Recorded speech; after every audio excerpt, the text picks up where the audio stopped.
2001 में जब मेरा नेट हो गया तो मैं नेट में कैसे एग्जाम दे रहा हूँ और मैं कैसे स्ट्रगल करता था अपने आप से बताना चाह रहा हूँ, बच्चों को मोटिवेट भी करता हूँ कई बार। मैं यहाँ से एग्जाम देने गया, मेरा सेंटर आया नैनीताल दिल्ली में। दिल्ली मेरे लिए वही था कि मतलब जो है एक दुनिया दूसरी दुनिया पहाड़ियों के लिए, आज भी नहीं समझ में आता। तो यहाँ से मैं जरूर गया और मैं ऐसे व्यक्ति के साथ के घर गया जो कि दिल्ली का ही रहने वाला था, और उनके घर में रहा। अभी आज के समय में हमारे कजन रिलेशन में हैं, तो उनके घर गया मैं। तो उसने मुझे, मेरा था सेंटर जो है चाणक्यपुरी के पास में एक जीजस एंड मैरी कॉलेज था। तो मेरे जीवन का वो बड़ा टर्निंग मोमेंट था। तो मुझे वो सब चीज़ें याद है, वो सारी सिचुएशन सारी मेरी आंखों में आती है आज, वो सारी चीज़ें।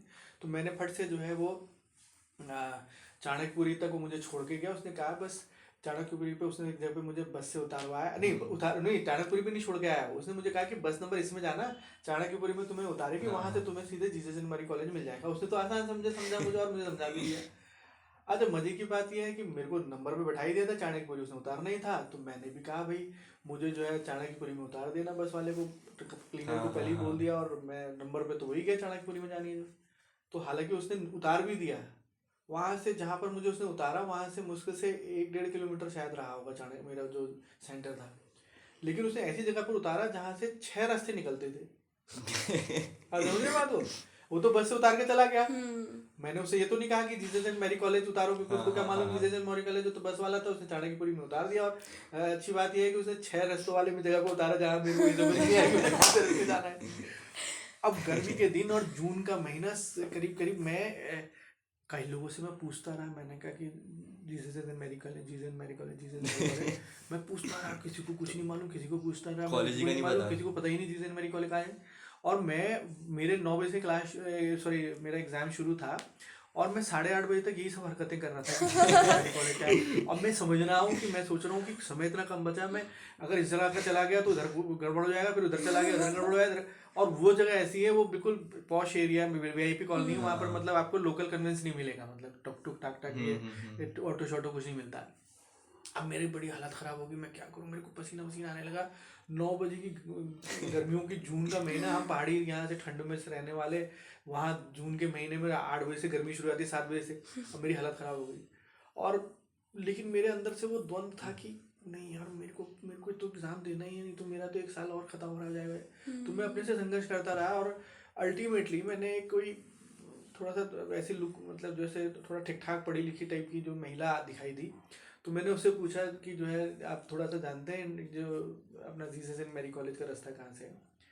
तो उन्होंने मुझसे मतलब इतना कहा कि इस रास्ते में जाके है, इस वाले रूट पे है। तो मेरे लिए वो सबसे बड़ा कारण था।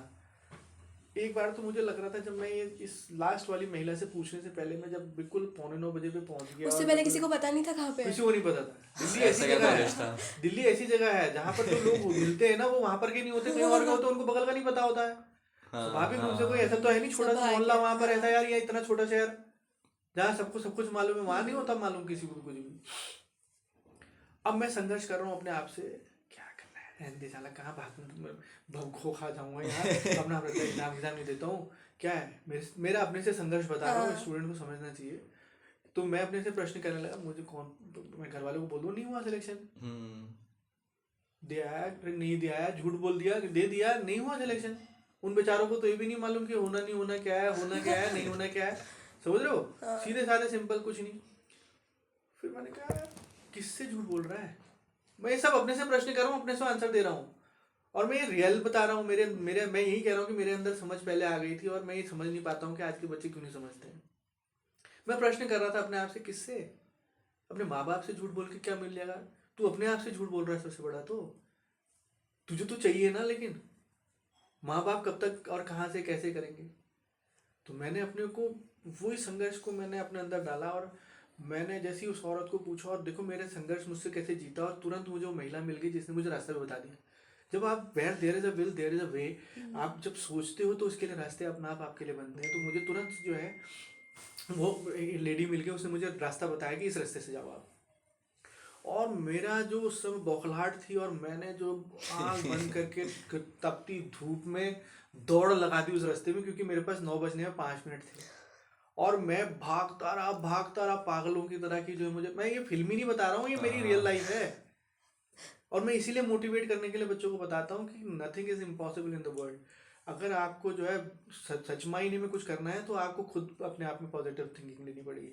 तो मैं गया और मैं दौड़ते दौड़ते गया तो मुझे दूर घंटी की आवाज़ सुनाई दी, जो कि कॉल बेल थी।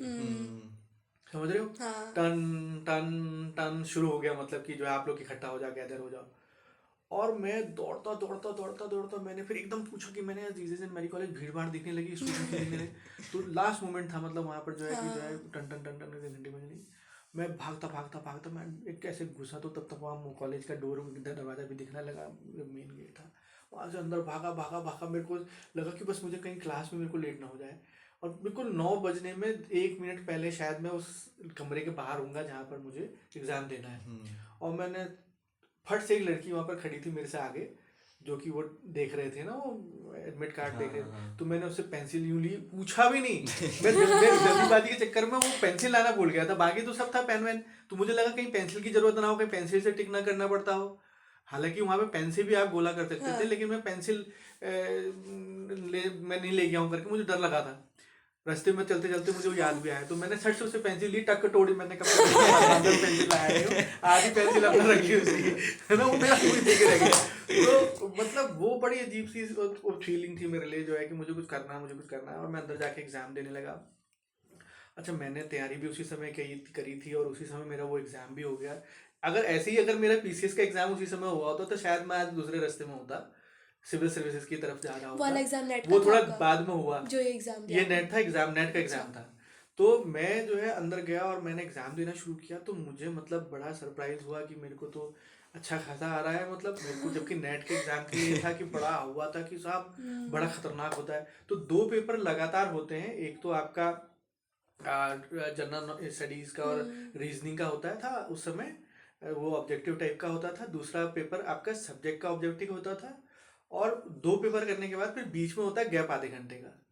तो आधे घंटा वापस आके बाहर आके लोग फ्रेश होना और जो खाना वाना जो भी हल्का फुल्का खाया, तो सब लोग बाहर आके और लड़के लड़कियां बिल्कुल सिगरेट मार रहे, क्योंकि दिल्ली का माहौल, हम तो पहाड़ी आदमी। तो मैंने देखा कि ये तो बड़े पढ़े लिखे लोग दिख रहे हैं भाई, बड़े डिस्कशन कर रहे हैं। और मैं किसी को जानता नहीं था, कुछ नहीं था, दिल्ली जैसी जगह, और मेरे लिए कोई वहाँ पे जान पहचान का भी नहीं। ये लोग सब DU से पढ़ने वाले बच्चे सब थे। तो वो क्वेश्चन के आंसर पर डिस्कशन कर रहे हैं और एक के बाद एक गलत आंसर बोल रहे हैं। मुझे कंफ्यूज कर रहे हैं कि ये ज़्यादा पढ़े लिखे हैं या मैं बेवकूफ़ हूँ, मुझे नहीं आ रहा है। मैंने कहा ये आंसर ऐसे कैसे हो सकता है, ये क्या बेवकूफ़ गलत सलत आंसर कर रहे थे वो आपस में डिस्कशन में। तो मुझे लगने लगा कि यार ये हाई फाई दिखने वाली चीज़ें ही सब जगह पर जो है ज्ञान नहीं होती, ज्ञान की तो परिभाषा ही बिल्कुल अलग है। तो मुझे जो है ये हाई फाई वाला हिसाब किताब समझ नहीं आया। पहले तो मैं बड़ा सोच रहा था, और दिल्ली DU में पढ़ते हैं और ये पढ़ते हैं, कंपटीशन करना पड़ेगा मुझे, वहाँ से एनालाइज हो जाऊँगा मैं दिल्ली यूनिवर्सिटी से और ये सब। लेकिन वो ऐसा मेरी गलत फहमी थी, वो पूरा ऑल ओवर इंडिया है तो ऑल ओवर इंडिया है सही मायने में। और मेरे को फिर मैंने मेन एग्जाम देना के लिए हम लोग सब अंदर बैठे, और जब लिखना शुरू हुआ तो मैं हिंदी मीडियम में लिख रहा था, क्योंकि मेरा फ्लो जो था हिंदी में ही था और सारे लोग अंग्रेजी में लिख रहे थे। तो मेरा तो मॉरल डाउन हो गया। अगल बगल मैंने देखा कि यार ये क्या हो रहा है यार। मेरी हमेशा से ग्रेजुएशन पोस्ट ग्रेजुएशन हमने हिंदी मीडियम में ही लिखा, और अच्छा लिखा, बहुत अच्छा लिखते थे हम लोग। जो मतलब मैं तो अपने बारे में कहूँगा कि मैं लिखता था, क्योंकि मेरे को अच्छा लगता था लिखना भी, और मैं क्योंकि एनालाइज भी करता था, तो मैं काफ़ी चीज़ों को समझ के। और मेरी किस्मत देखिए ना, जब आप रास्ता बनाते हैं तो किस्मत भी आपका साथ देती है, आपका सारा विजन भी आपको खुल के मिलता है। और मेरे वो सारे क्वेश्चंस जो मैं ग्रेजुएशन में और पोस्ट ग्रेजुएशन में अच्छी तरीके से क्वेश्चन का आंसर लिखा करता था, वो सारे क्वेश्चन वहाँ पर थे लॉन्ग क्वेश्चंस में, और मैंने वो सारे क्वेश्चंस किए इजीली। और जब मैं बाहर निकल के आया तो मैं वो बातों को, उन पलों को भूल नहीं पाया जीवन भर। और मैं वापस आके हमको स्कॉलरशिप मिलती थी, उस स्कॉलरशिप्स को मैं जमा करता था हर साल, और उससे फिर मैं अपने कपड़े बनाता था। तो मैंने वो कपड़े खरीदने के लिए, दिल्ली में सस्ते मिलते हैं, तो मैंने अपने भाई से कहा कि तू जो है आसपास में मुझे कुछ दिला दे। तो मेरे पास आज भी वो लोअर पड़ा हुआ है, जो मैंने दिल्ली में सबसे महंगा लोअर 800 रुपये का खरीदा था उस समय के ज़माने में, बहुत महंगा होता था 800 रुपये। तो मेरे को वो आज भी मैंने रखा हुआ है, और 1-2 कुछ और चीज़ें खरीदी थी। तो मुझे वो सारी मेमोरीज में है, मेरी आज मेमोरीज को कह सकते हो आप उसको। मेरे को अच्छा लगता है ये बातें बच्चों को बताना।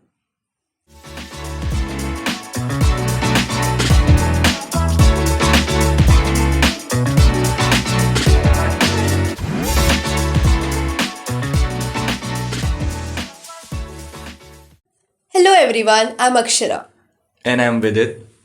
और आज हम बात करने वाले हैं एक ऐसे हिस्ट्री प्रोफेसर से जो एक प्रेस्टिजियस गवर्नमेंट इंस्टीट्यूशन में पढ़ाते हैं, लेकिन उनकी कहानी सिर्फ क्लासरूम तक लिमिटेड नहीं है. We have with us mister Sanjay Tamta sir. Welcome sir. Thank you. Sir, तो हम आपके बारे में कुछ जानना चाहेंगे, जैसे कि आपकी अगर जर्नी को शुरुआत से देखें तो स्कूल या अर्ली कॉलेज वाले डेज से, तो क्या आप हमेशा से क्लियर थे कि आपको एकेडमिक्स में ही जाना है, या आप भी और बच्चों की तरह कंफ्यूज रहते थे?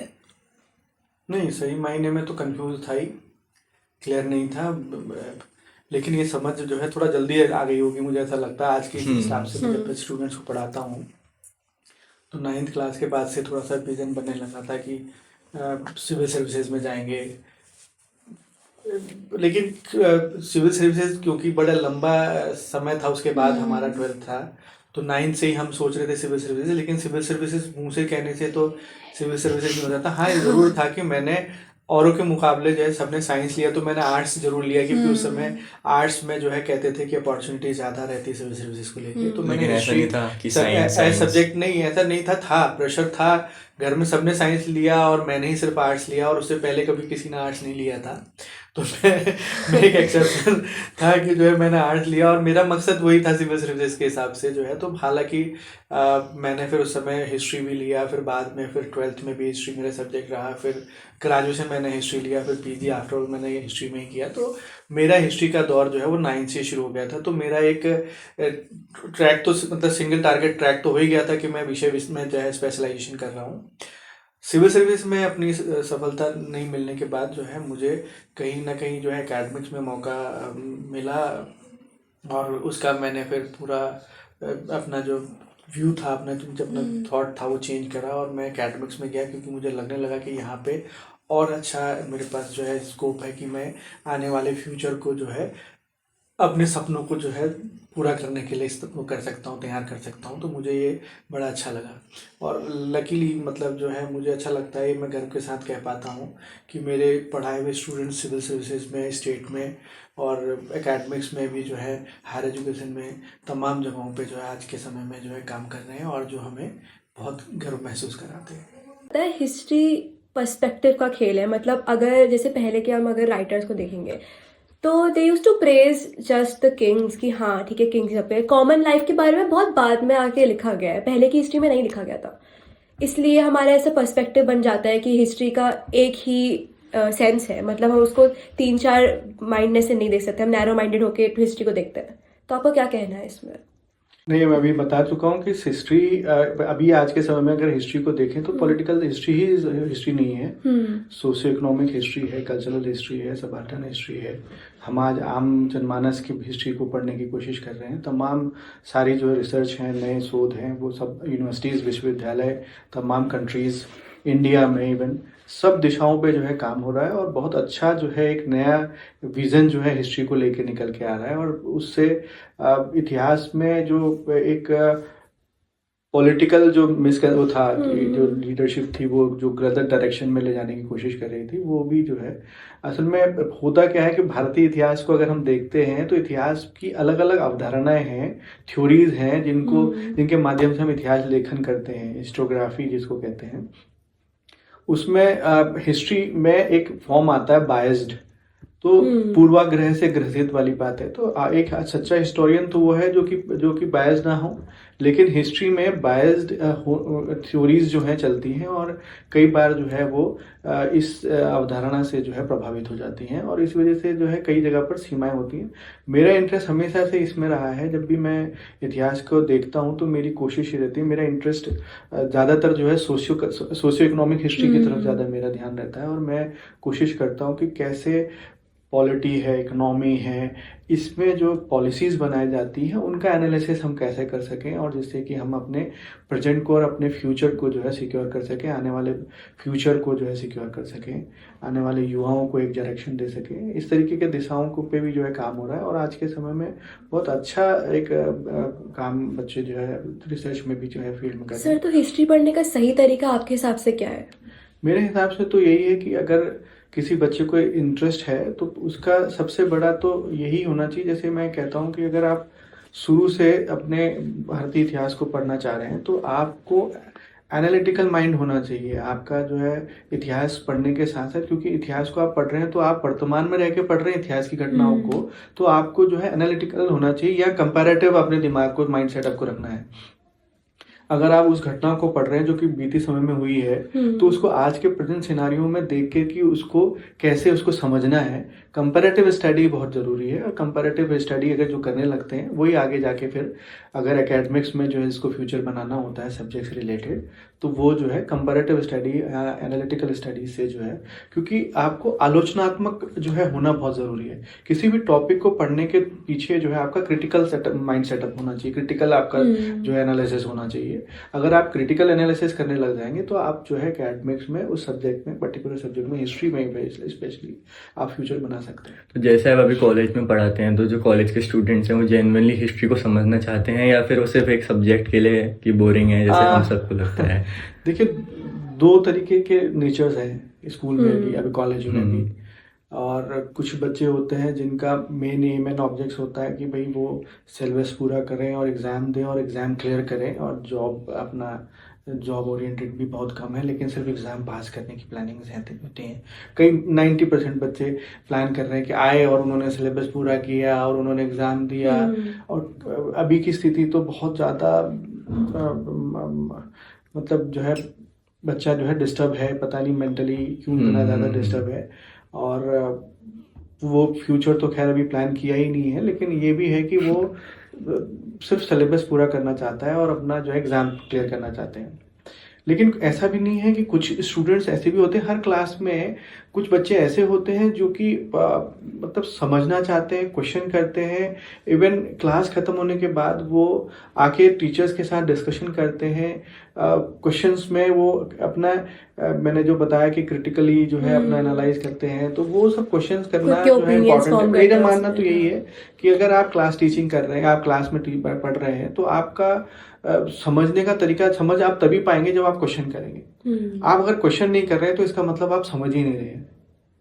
जब आप कोई टीचर पढ़ा रहा है, जरूरी नहीं है कि आप किसी के थॉट से या विचार से सहमत हों। आपको जो है उसमें क्वेश्चन करना इंपॉर्टेंट है। अगर जब आप क्वेश्चन करते हैं, और क्लास लेक्चर को हमेशा संवाद से शुरू करना चाहिए और संवाद में खत्म करना चाहिए। ये जरूरी नहीं है कि आप हर बात से संतुष्ट हो जाए और यस सर, यस मैम कह के जो है क्लास को खत्म कर दें। अगर आप समझ रहे हैं तो इसका मतलब आप जो है आपको क्वेश्चन कर रहे हैं, तभी आप समझ रहे हैं। जैसे एक थ्योरी थी कि जैसे आपके फॉल्स आइडियाज होते हैं, आपको फॉल्स आइडियाज को दबाना नहीं चाहिए, क्योंकि वो फॉल्स आइडियाज ही जो ट्रुथ है, वो फॉल्स आइडियाज से डिबेट करके ट्रुथ इमर्ज हुआ है। बिल्कुल बिल्कुल। तो इस हिसाब से हमें हर चीज क्वेश्चन करनी चाहिए। बिल्कुल, आपको क्लास में हमेशा क्या है, वो किसी भी सब्जेक्ट्स में आप पढ़ रहे हैं, हाँ। आपको जो है क्वेश्चन को जो है समझने से, कोई भी टॉपिक पे आप बात कर रहे हैं तो आपको क्वेश्चन नहीं है, तो इसका मतलब आपके दिमाग में तो एनालाइज कर ही नहीं रहा हो। आप बस ऊपर से पढ़ रहे हो। पढ़ रहे हैं। तो जैसे कि और हेजिटेशन नहीं होना चाहिए। हिचकिचाहट होती है कई बच्चों में, होता है कि टीचर से कैसे क्वेश्चन कर रहे हैं। अगर आप देखिए, आप अगर आप गुरु शिष्य परंपरा को जानते हैं, अगर आप जानते हैं कि टीचर्स, पता है इस समय में अगर आप देखें, माँ बाप के बाद गुरु ही एक ऐसे व्यक्तित्व होता है जो कि अपने विद्यार्थी को या अपने बच्चे को जो है अपने से ऊंचा बनते हुए देखने में प्रसन्न होता है, खुश होता है, और वो अपने आप में गर्व महसूस करता है। जैसे माँ बाप को गर्व होता है, वैसे ही गुरुओं को भी गर्व होता है जब उनके स्टूडेंट्स जो हैं कहीं पर होते हैं। और मुझे अच्छा लगता है, या किसी भी टीचर को अच्छा लगता है, जब वो बच्चा उस विषय में गंभीरता से देख रहा होता है, उस विषय के संबंध में क्वेश्चन करना शुरू करता है, तो ये समझ में आता है कि उस गुरु का पढ़ाया हुआ जो लेक्चर है कहीं ना कहीं उस बच्चे के अंदर इन्फ्लुएंस किया। और वही सबसे बड़ी जो है अचीवमेंट्स एक टीचर के लिए होती है कि उसका बच्चा जो है उस पढ़ाए हुए टॉपिक को जो है या उस विषय को जो है गंभीरता से समझते हुए उसका एनालिसिस करना शुरू कर दिया है। तो ये सबसे बड़ी जो है टीचर्स के लिए भी जो है बड़ी जो है सक्सेस होती है। जैसे कि अगर किसी बच्चे को हिस्ट्री में इंटरेस्ट है, तो वो क्या अपने करियर ऑप्ट कर सकता है आगे हिस्ट्री में? क्या अगर वो हिस्ट्री पढ़ना चाहता है? देखिए, हिस्ट्री में सबसे पहले तो एकेडमिक्स का ही है। अगर आप चाहें तो अगर आप ग्रेजुएशन कर रहे हैं, फिर उसमें एक ऑल इंडिया लेवल पे जो है यूजीसी का नेट एग्जामिनेशन होता है। फिर आप जो है हायर एजुकेशन के लिए कर सकते हैं, कॉलेजेस लेक्चरशिप होती है, सिविल सर्विसेज के लिए सब्जेक्ट्स चुनते हैं लोग। और इसके अलावा जो है आप आर्कियोलॉजिकल सर्वे ऑफ इंडिया जो है उसमें भी आप जो है सर अपना आर्कियोलॉजिकल होल्ड कर सर्वे सकते में हैं। जाने का कितना स्कोप है अगर इस पॉइंट पे किसी को आर्कियोलॉजिस्ट बनना है? क्योंकि मैंने देखिए लोग देखे हैं वो करते हैं, हिस्ट्री में बैचलर्स देखिए करते हैं। इतिहास में अगर हम देखते हैं तो भारत में इतिहास की स्पेसिफिकली अलग अलग ब्रांचेस के हिसाब से इतिहास को पढ़ाया जाता है। जैसे हमारे वहाँ पे भारतीय इतिहास को जो है 3 भागों में बेसिकली जो है ancient history, medieval history and modern history. अब हमारे वहाँ पे जो एजुकेशन सेंटर्स हैं, इंस्टीट्यूशंस हैं, वहाँ पे ancient history and archaeology, medieval history and modern history के तौर पे ही जो है अलग अलग जगह पे स्पेशलाइज्ड हिस्ट्री के तौर पर भी पढ़ाई जाता है और कहीं कहीं पे इंडियन हिस्ट्री भी होती है। तो जो बच्चे एंशियंट हिस्ट्री एंड आर्कियोलॉजी से पढ़ते हैं तो वो पीजी की जब हम करते हैं, पीजी करते हैं बच्चे, आर्कियोलॉजी से पीजी भी होता है यहाँ पे। कई यूनिवर्सिटीज़ जो हैं वो एंशियंट हिस्ट्री एंड आर्कियोलॉजी में अलग से पीजी करते हैं और कई जो है मिडिवल मॉडर्न में पीजी करते हैं। तो जो एंशियंट हिस्ट्री आर्कियोलॉजी में पीजी करते हैं तो वो ज़्यादातर बच्चे कोशिश करते हैं कि वो सर्वे ऑफ इंडिया से अपना 2 साल का डिप्लोमा होता है। सर लेकिन अगर देखा जाए तो जैसे जितने लोग करते हैं बैचलर्स वगैरह पीजी करते हैं हिस्ट्री से, वो at the end civil service की तैयारी करने लग जाते हैं अगर उनका आर्कियोलॉजी बनना होता है। तो ऐसा क्यों होता है? जिसने जो है, मैंने कहा ना, एनालिसिस नहीं किया हो, जिसने सोसाइटी को समझा ना हो। सबसे बड़ी बात यह है कि इतिहास को समझने के लिए हमको घूमना भी जरूर पड़ेगा। हम में से कितने बच्चे ऐसे होते हैं जो हम अपने आसपास की चीज़ों को ही नहीं देखे होते हैं या जाने होते हैं। मैं हमेशा इतिहास के विद्यार्थियों को हमेशा ये बताता हूँ, इतिहास तो सबसे बड़ी ज़रूरत की चीज़ है, बिना इतिहास के तो कुछ है ही नहीं।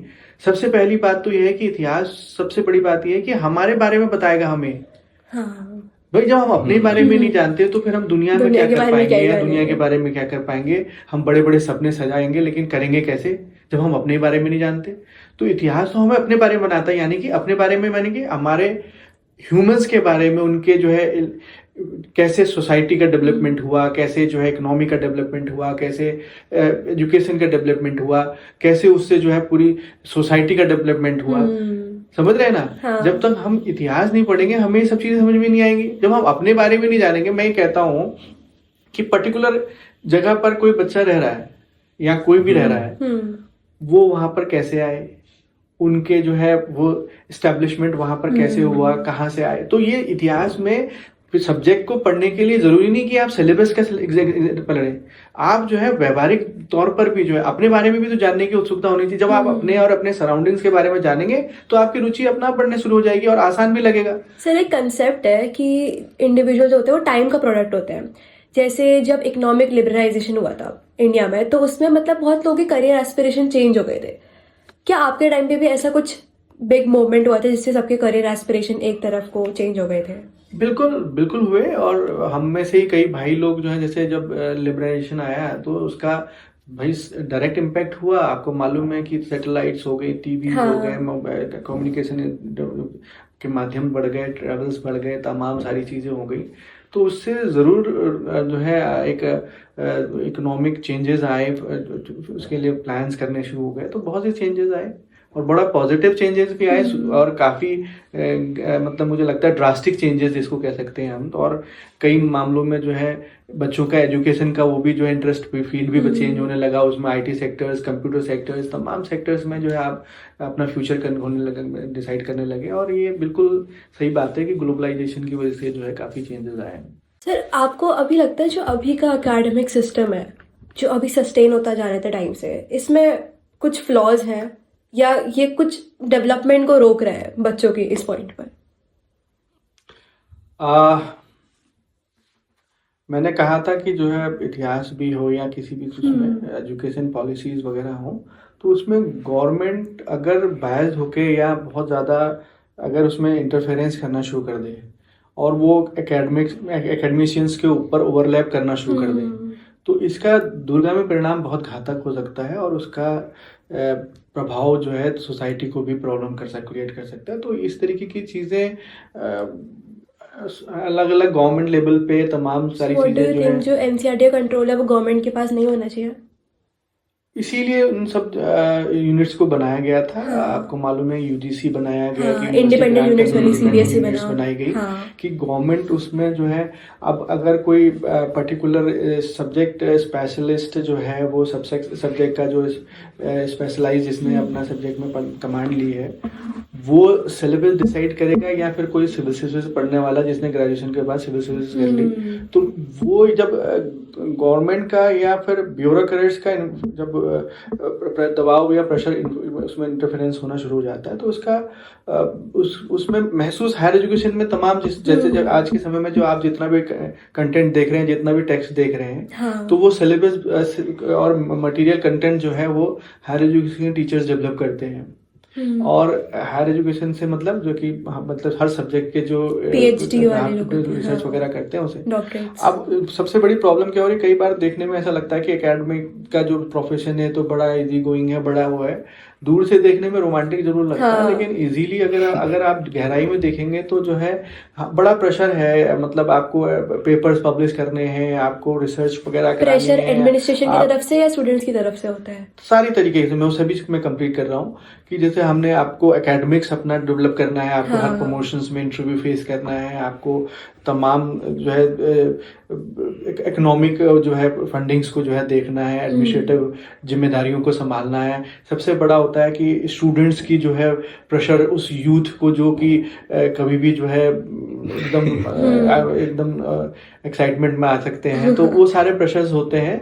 और सबसे एक इजीली जो है आप कर्मचारी हैं या किसी गवर्नमेंट जॉब में कर रहे हैं तो वो आसानी से जो है हैंडल कर लेते हैं चीज़ों को, लेकिन यहाँ पर हमें उनको समझाना होता है, कई बार उन आक्रोशों को झेलना पड़ता है छात्रों के, जो कि आसानी से समझने में जो है सक्षम नहीं होते हैं। तो बड़ी चैलेंजिंग है, बड़ा चैलेंज रहता है। और कई बार तो हम अपने आप को देख रहे हैं कि ब्यूरोक्रेसी हावी होते हुए देख रहे हैं, और वो ब्यूरोक्रेसी की वजह से जो है कई तरीके की चीज़ों में जो है एजुकेशन लेवल पे भी चेंजेस आ रहे हैं, और वो हमारी नज़र में मतलब बहुत ज़्यादा।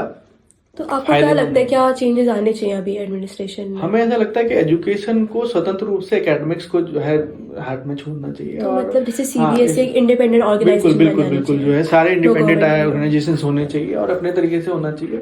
और तो आपको नहीं लगता अगर इंडिपेंडेंट ऑर्गेनाइजेशन होगी तो फिर वो एकदम प्राइवेट कंपनी की तरह बनेंगी और बस प्रॉफिट मोटिव से चलेंगी? नहीं, इंडिविजुअल्स होने के बाद भी, जैसे आप मैंने कहा ना यूनिवर्सिटी ग्रांट कमीशन है, तो लेकिन फंडिंग तो गवर्नमेंट कर ही रही है। ऐसा नहीं है कि वो आज से पहले कभी काम नहीं हुआ या NCERT ने कभी काम नहीं किया। इससे पहले जो सारी एजेंसीज काम कर रही थी वो अपने आप में सभी कुछ कर रही थी। आज के समय में बड़े लंबे डिबेट्स हैं और वो कई बार विवाद भी खड़े कर देते हैं। आज के समय में आर्कियोलॉजिकल सर्वे ऑफ इंडिया है, हिस्ट्री के अलग अलग अपने एजेंसीज हैं जो काम कर रही हैं, लेकिन कई मामलों में जो है फिर उसमें समाज में एक कन्फ्लिक्ट भी क्रिएट हो रहा है। जैसे जिन ऑर्गेनाइजेशन में एडमिनिस्ट्रेटिव कंट्रोल नहीं है, जैसे CBSE, तो आजकल जैसे बहुत सुनने में आ रहा है कि वो जो 10th के एग्जाम और 12th के जो सेट्स हैं वो उसमें बहुत डिफरेंस कर दे रहे हैं क्वेश्चंस में, तो वो भी तो वो बायस ही हुआ। तो अगर वो ऐसा हो सकता है कि अगर एडमिनिस्ट्रेटिव सिलेबस को लेके मैं बात कर पाऊंगा, जैसे कि उन पॉलिसीज को CBSE या इस लेवल पे तो मेरा ज़्यादा वो नहीं है, क्योंकि मैं हायर एजुकेशन से रिलेटेड हूँ, तो मैं उस बॉडी के बारे में बहुत ज़्यादा नहीं कह पाऊंगा। लेकिन हाँ, ये ज़रूर है कि सिलेबस अगर बनता है और टेक्स्ट बनता है जो है, अगर हिस्ट्री के संबंध में भी अगर मैं कहूँ तो बहुत सी चीज़ें चेंज हो रही हैं, तमाम चीज़ों को जो है एनालाइज करने का अपने अपने तरीके हैं। अभी आपने सुना होगा 7th क्लास के सिलेबस से मुगल्स की पूरी हिस्ट्री हटा दिया है, मराठास ऐड करे।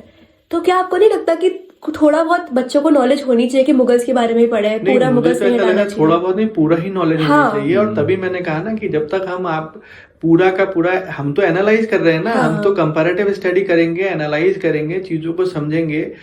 ऐसा नहीं कि मुगल्स पढ़ने से सिर्फ हमको जो है हम कहीं जो है किसी रिलीजन को जो है नहीं मानते हैं तो हम उसको नहीं मानेंगे। हमको तो भारतीय होने के नाते या भारत में अगर हम रह रहे हैं, जो भी हुआ हमें जानना है। भाई देखिए, आपको जो है अगर आपको फ्यूचर कंसर्न होना है, फ्यूचर में आपको कुछ करना है, तो आपके लिए तो हर तरीके का एनालिसिस करना जरूरी है ना। कि आप जो है सिर्फ मान लीजिए किसी एक धर्म विशेष का ही एनालिसिस करके आगे बढ़ पाएंगे, दूसरे धर्म का अगर इस तरीके से सीमित और संकुचित अगर हम चीजों को कर देंगे या विषय को कर देंगे तो फिर। लेकिन अगर पहले देखा जाए तो पहले मराठास का बिल्कुल पोर्शन था नहीं 7th क्लास की सिलेबस में, अब पूरा मुगल हटा के पूरा मराठास का पोर्शन डाल दिया है।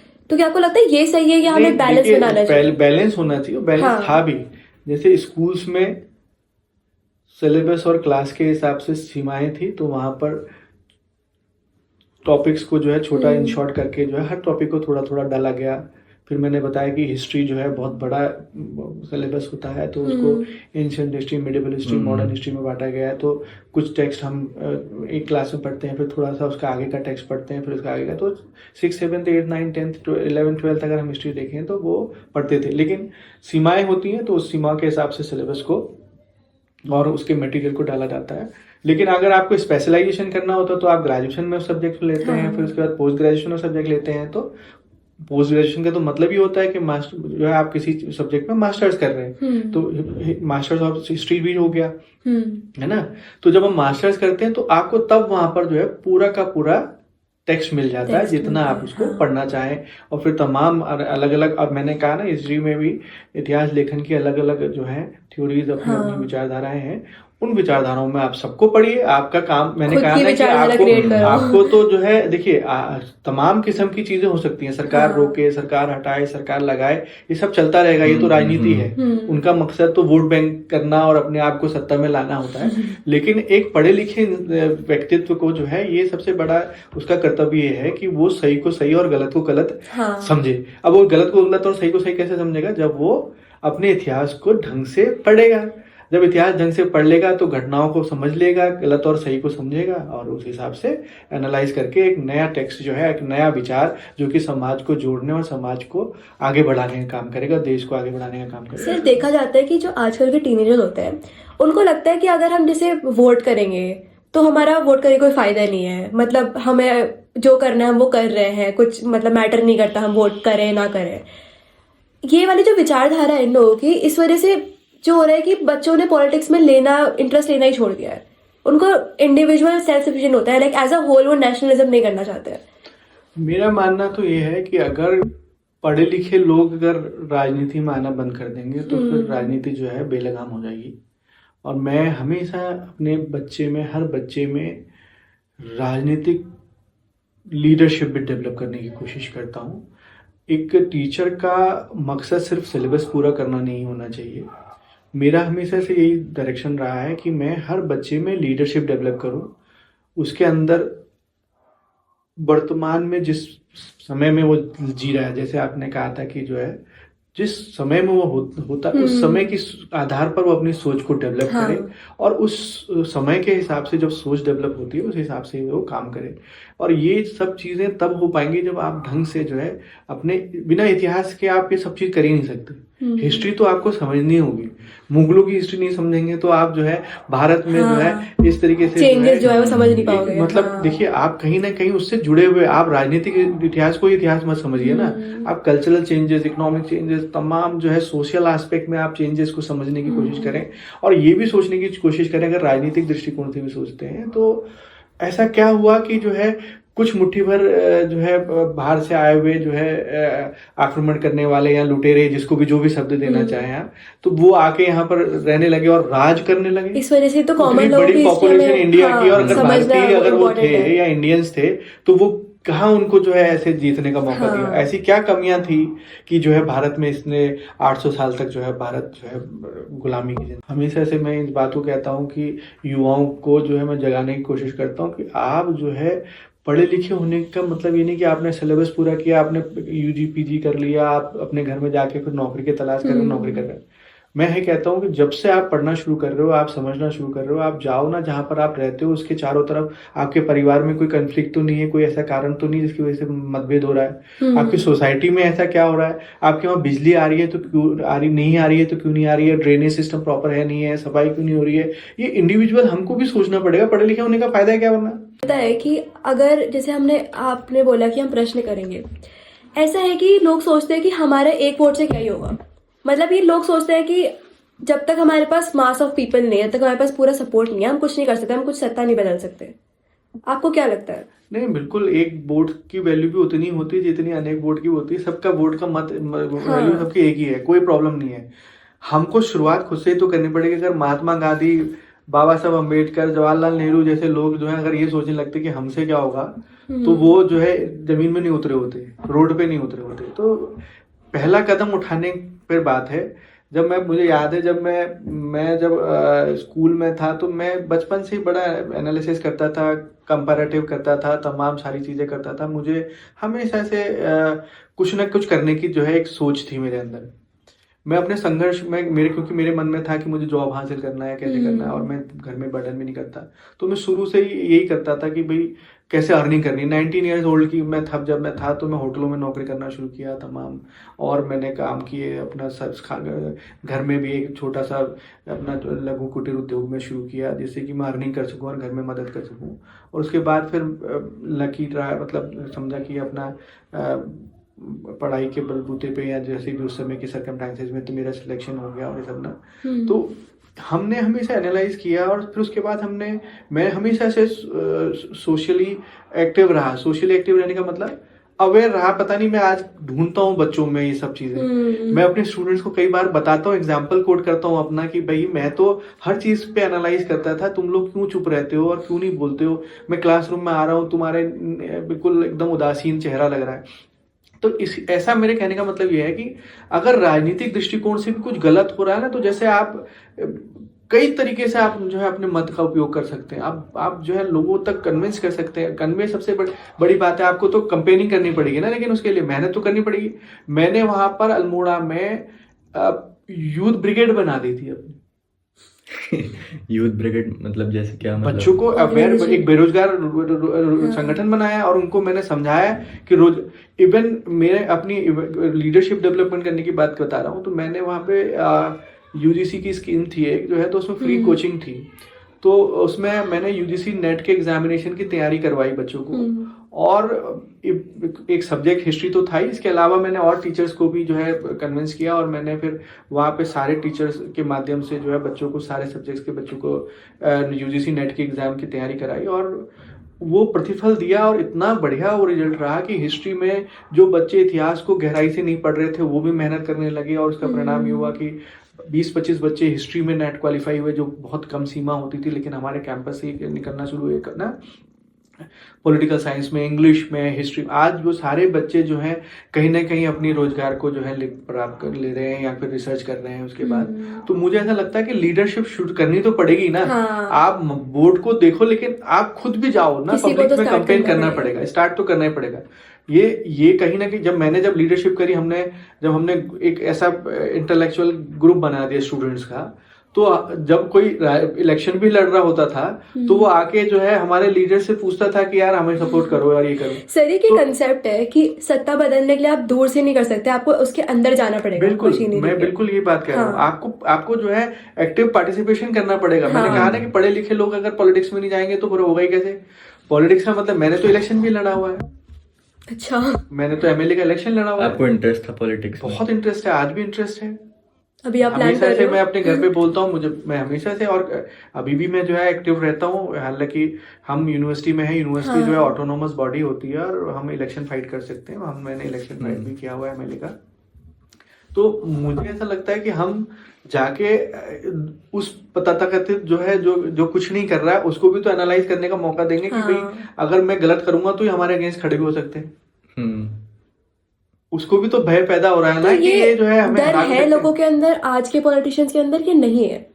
आपको लगता है डर खत्म होता जा रहा है धीरे धीरे? देखिए, सबसे बड़ी बात तो ये हमें आम पब्लिक, इंडिविजुअल अपनी तरफ से भी जो कर सकते हैं हम, कि हम अपने आसपास के क्षेत्र में जाके लोगों को कन्विंस करें कि भाई जिस तरीके से लोग इन्फ्लुएंस हो जा रहे हैं कि पैसा और तमाम छोटी छोटी चीजों से इन्फ्लुएंस हो जा रहे हैं, तो वो ना होके सही मायने में, जिससे कि देश और क्षेत्र का विकास हो। आप जिस क्षेत्र से हैं, आप देश से रोजगार तमाम, आप देखिए ना, बेसिक भारत या किसी भी देश में सरकार क्यों बनाई जाती है?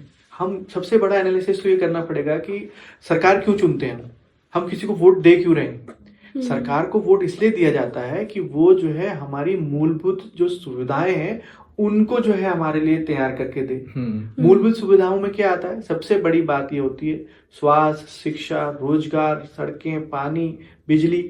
इन सबको जो है वो सरकार जो है अपनी नीतियां ऐसी बनाए, हम अपने प्रतिनिधियों को चुनते हैं, और वो चुने हुए प्रतिनिधि जो है बजट का प्रावधान करते हैं, प्लानिंग्स करते हैं और उसके आधार पर जो है अलग अलग जगहों पर डेवलपमेंट्स होते हैं इन सभी मूलभूत सुविधाओं को लेकर।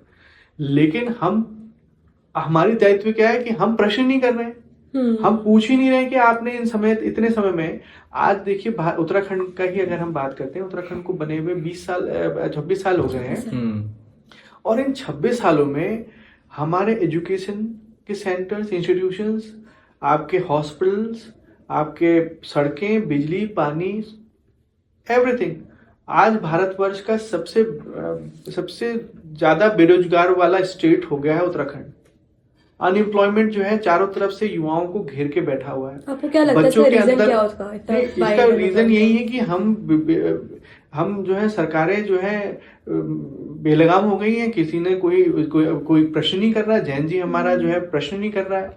वही चीज मैंने ना? जोड़ी कि मतलब जो Gen Z को बेरोजगार हो गया हैं, कि बेरोजगारी हाँ, के मुद्दे पर भी लड़ना नहीं चाह रहे, वो जो है अपने निजी स्वार्थों में सरकार के प्रति हाँ। इतना ज्यादा प्रभावित है। और किसी भी सरकार के जो उस तरीके के जो डाइवर्जेंस होते हैं या जो उसकी डाइवर्जन थ्योरी है कि भाई इसमें लगा दो, उसमें लगा दो, क्या नाम है, युवाओं को, कि जिससे वो मेन स्ट्रीम की बात तो करे ही ना। हाँ। तो वो मेन स्ट्रीम से भड़काने के बहुत से ऐसे हथकंडे अपनाते हैं और उसका दुष्परिणाम ये हो रहा है कि हमारे जो जेन्युइन मुद्दे हैं, जो मूलभूत हाँ, मुद्दे हैं, उसके उसके बारे में जो है discuss हमारा नहीं कर जैन पा जी रहे। समझ ही नहीं पा रहा।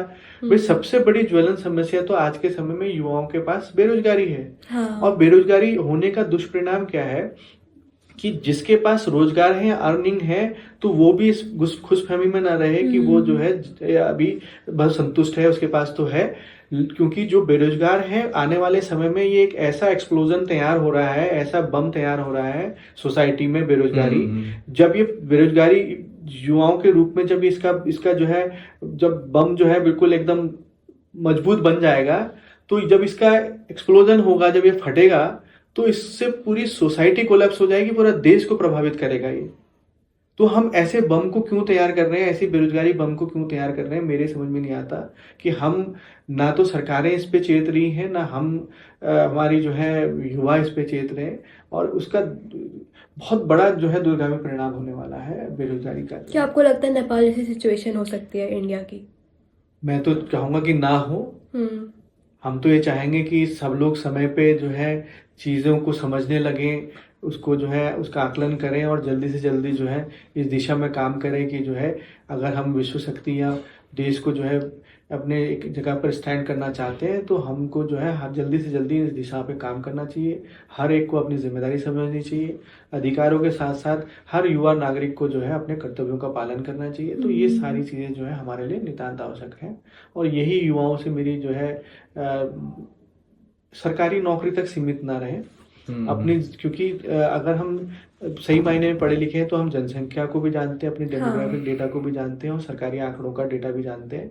तो हमारी जनसंख्या का अगर मैं देखूं तो अगर हम समुद्र जानते हैं, एक समुद्र में एक चम्मच जो है पानी जितना है उतनी सरकारी नौकरी है। तो बाकी जनसंख्या को तो कुछ ना कुछ करना है ना। ये जो गलत फहमी है कि सरकारी नौकरी नहीं मिल रही, सरकार नौकरी नहीं दे रही तो है। आपको ये जो लगता है, ये जो लोगों का अट्रैक्शन है सरकारी नौकरी के मतलब इतने लोग, जैसे अभी एक नई पॉलिसी भी आई है कि जिन्होंने प्रीलिम्स और मेंस दोनों क्लियर कर दिया उनको गवर्नमेंट जॉब दे देंगे जिनका इंटरव्यू क्लियर नहीं हुआ। क्योंकि अगर जैसे पहले होता था कि प्रीलिम्स या मेंस या इंटरव्यू क्लियर नहीं हुआ, फिर तो उनकी लाइफ बर्बाद है, उन्होंने अपने इतने साल बर्बाद कर दिया, वो क्या कर सकते हैं अगर देखा जाए? अगर जो है उसमें ये हुआ है कि अभी जो चेंज आया है उसमें तो ये हुआ कि एक बार किसी ने दे लिया तो फिर वो दोबारा नहीं देगा। अगर उसको किसी पोस्ट में वो आ गया है पोस्ट में तो वो दोबारा नहीं दे सकता। तो ये तो अभी ट्रांजिट पीरियड में चेंजेस आएंगे, कई तरीके के चेंजेस होते हैं, तो ये पॉलिसी के मैटर्स में आ जाएगा। लेकिन ये बहुत कम लोगों को 1000-2000 लोगों को समायोजित करती है जो सिविल सर्विस है। पूरे देश में लाखों बच्चे देते हैं और निकलते जो है 900-800 बच्चे हैं। तो ये तो एक बहुत ही कम सीमा है। लेकिन हाँ, अगर आपको जो है देखिए इस इकोनॉमिक, जैसे मैं देखता हूँ कि हमको जो है गवर्नमेंट को भी ऐसे प्लान्स करने पड़ेंगे कि जिससे जैसे चाइना और तमाम और जगह पर स्टडीज के लिए इनके ब्यूरोक्रेट्स जाते हैं, इनके मंत्री जाते हैं। मुझे तो समझ में नहीं आता कि वो सीख के क्या आए होते हैं और क्या करते हैं इम्प्लीमेंट में। तो मुझे बड़ा सरप्राइज होता है कई बार ब्यूरोक्रेट्स अपने आप को बहुत ज्यादा विद्वान और भारत में जो है ब्यूरोक्रेट से देश चलाते हैं कहते हैं। लेकिन आज तक अगर ब्यूरोक्रेट्स इतने ही होशियार थे और इतने ही अच्छा देश चला रहे हो रहे थे तो सरकार यहाँ पे जो है देश में इतनी प्रॉब्लम्स क्यों आ रही है? इसका मतलब वो इंटेलेक्चुअल नहीं है, इसका मतलब वो जो है कैपेबल नहीं है, कहीं ना आपको कहीं ये सब प्रश्न कुछ खड़ा लगता है कि होता है। सब कुछ पर्सनल गेन से लिंक्ड है? पर्सनल गेम बना क्यों रहे? अगर हमारे जो है पढ़े लिखे लोग, अगर युवा जो है पॉलिटिक्स में जाएंगे तो हाँ। वो जो है उनको ब्यूरोक्रेट्स नहीं चला पाएंगे, वो खुद भी अपना विजन देंगे, अपना हाँ। विवेक देंगे, इस्तेमाल करेंगे। बट आपको नहीं लगता कि पॉलिटिक्स में भी इन चीज़ों का डोमिनेशन है? मतलब कि अगर एक ही जाएगा जो कि चेंज करना चाहेगा तो उसे भी सप्रेस कर दिया हो रहा जाएगा। ये है, तो मतलब होता है, मतलब हो ही रहा है कि जैसे तमाम, देखिए आपको पहले तो आने के मौका ही नहीं मिलता है, आपको मालूम है हाँ। कि जो है नेपोटिज्म है, जनरेशनल वाली चीज जनरेशन पे होती है। जनरेशन, एक हाँ। बाप बेटा पे तो तमाम सारी चीजें जो है, हाँ। फिर इतना ज्यादा इन्फ्लुएंस जो है, मुझे कहना नहीं चाहिए कि जो है आज के समय में जो है बहुत ही वोटर्स को प्रभावित करने के लिए कई तरीके के प्रलोभन दिए जा रहे हैं, तो वो चीजें बहुत गलत मैसेज है। और इवन अभी सुप्रीम कोर्ट की 3 जजेस की बेंच है, उसने अपना जो है डिसीजन दिया है हाँ। कि इस तरीके के प्रलोभन देना जो है चुनाव में गलत है और ये चुनाव को प्रभावित करते हैं। अगर सही मायने में समझना चाहें तो जो है ये बहुत बड़ी बात है कि बेंच को जो है जजेस को देना पड़ा है ये मामला। कहीं ना कहीं हो रहा है देश में कि वोट लेने के लिए जो है पैसों का तो लालच। इसमें आपको और लगता है इलेक्शन कमीशन का फॉल्ट है, क्योंकि वो ऑर्गेनाइजेशन इस वजह से बनाई गई थी? देखिए हमने तो वो समय भी देखा है जब टीएन सेशन जो है चुनाव आयुक्त होते थे और भारत के चुनाव आयुक्त थे, और तब जो है सबकी नज़र जो है चुनाव आयुक्त भी कोई चीज़ होती है, पद होता है, और तो उन्होंने बिल्कुल अनबायस्ड तरीके से जो है पूरे देश में जो है चुनाव को अपने आप में एक तरीके से क्या कहेंगे कि अनबायस्ड चुनाव को कराने में उन्होंने अपने आप को स्टैंड किया था। तो ऐसे भी लोग हुए हैं, और तमाम लोग जो सरकार के खाली जो है हो जाते हैं इशारों पे नाचने वाले जो है जो है गवर्नमेंट कॉलेजेस हैं, तो जैसे देखा जाता है कि बहुत कॉन्फ्लिक्ट्स होते हैं स्टूडेंट्स के कॉलेजेस से रिलेटेड, तो आपको इन ग्राउंड रियलिटी कॉलेजेस की क्या है? मतलब ऐसा क्या है जिससे कॉन्फ्लिक्ट्स हो रहे हैं? जैसे बहुत सुना जाता है कि फैकल्टी अच्छी नहीं है, या फैसिलिटीज़ की कमी है, या फिर टीचर क्लासेस में ही नहीं आ रहे हैं पढ़ाने। प्रॉब्लम गवर्नमेंट कॉलेज में देखिए नहीं है। अच्छी फैकल्टी के बारे में तो खैर मैं नहीं कहूँगा, लेकिन ये कहूँगा कि हाँ जो इंफ्रास्ट्रक्चरल जो अभी जो प्रॉब्लम्स हैं वो है, क्योंकि हमारे वहाँ पे पॉलिटिकल जो वो है जो एक सोच है, हर विधायक अपने अपने क्षेत्र में कॉलेजों की घोषणा करता है, और वो बस ये नहीं सोचता कि इंफ्रास्ट्रक्चर कहाँ से आएगा, कहाँ से उसका जो है पोस्ट आएंगी, कहाँ से ये सब चीज़ें आएंगी, है ना। बिना स्ट्रक्चर के जो है, बिना प्लानिंग के जो है डिसीजन कर देते हैं, और एक घोषणा हो जाती है कि सही जियो हो जाता है कि यहाँ पर एक कॉलेज खुल गया है।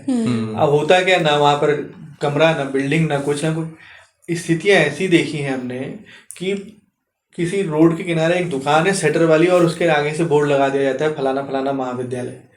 इस तरीके के इंफ्रास्ट्रक्चर, इस तरीके की सोच के साथ जब अगर डेवलपमेंट होगा तो उसका दुष्परिणाम होगा ही होगा। मुझे ऐसा लगता है कि इस तरीके से जगह जगह पर कॉलेजेस खोलने के बदले हम एक सेंट्रल पूरा यूनिवर्सिटी वातावरण में दें, कि हाँ ऐसा वातावरण दें जैसे एजुकेशन का वातावरण देने के लिए मुझे लगता है कि शिक्षा जो है वातावरण से बहुत ज्यादा, पहले से आप देखते थे आश्रम पद्धति का जो समय था, बच्चे आश्रम में जाके पढ़ते थे। ऐसा तो नहीं है कि सबके घर के बगल में जो है स्कूल होते थे, कॉलेज होते थे, तो वहां पर भी पढ़ते होंगे बच्चे। तो मुझे ऐसा लगता है कि जैसे आप स्कूल और कॉलेज स्कूल लेवल तक तो जो है अपने आसपास में बच्चों के लिए डेवलप करें, और कॉलेज लेवल पे अगर हम तहसील लेवल पे अगर एक कॉलेज को अच्छा तरीके से डेवलप करें जो कि रेजिडेंशियल होना चाहिए। रेजिडेंशियल होना बहुत इंपॉर्टेंट है क्योंकि वो एनवायरनमेंट क्रिएट करता है। और मुझे ऐसा लगता है कि जैसे पंतनगर यूनिवर्सिटी है, BHU है, वो एनवायरनमेंट क्रिएट कर रहे हैं, बच्चों को उस माहौल को बना रहे हैं जिससे उनका मन लगा रहे और उसको समझ में भी आने लगे कि हम पढ़ने के लिए आए हुए हैं। तो ये बहुत इंपॉर्टेंट है। और हायर एजुकेशन तो इम्पॉर्टेंट है ना। देखिए ग्रेजुएशन आप देखते हैं, अंतर देखते हैं, जब हम 12th तक पढ़ते हैं तो आपको क्या मिलता है? 12th करने के बाद आपके हाथ में क्या मिलता है? सर्टिफिकेट आता है। लेकिन आप जब 12th के बाद आप जब ग्रेजुएशन कर रहे हो तो आपको क्या मिलता है? डिग्री आपको डिग्री मिलती है, आपको उपाधि मिलती है, आप जो है क्या हो जाते हैं? मास्टर्स, बैचलर्स आपको ऑफ आर्ट, लगता है बैचलर्स ऑफ साइंस कि ये डिग्री का इतना वैल्यू जब है। आप ग्रेजुएशन कर लेते हैं तो आप जो है इंटेलेक्चुअल्स कहलाते हैं, बुद्धिजीवी कहलाते हैं।